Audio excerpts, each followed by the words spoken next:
ጓደኝነት ስትመሰርቱ ደስታን አትጠብቁ። ሰው በየትኛውም ትዳር ስትመሰርቱ ደስታን አትጠብቁ። ማለት ደስታን አፍስበታለሁ ያላችሁት ሰውዬ የሐዘን ምንጫችሁ ይሆናል።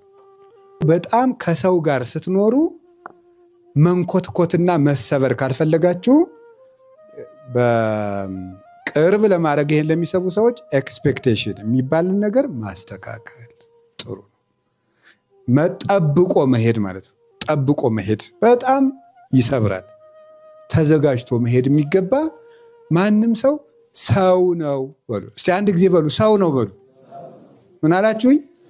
ሰው ምንድን ነው? አፈር። አፈር ምን ይላል? ይንሸራተታል። ስለዚህ አፈር፣ እስቲ አፈርን በውሃ እንጠበው፣ ምን ይሆናል?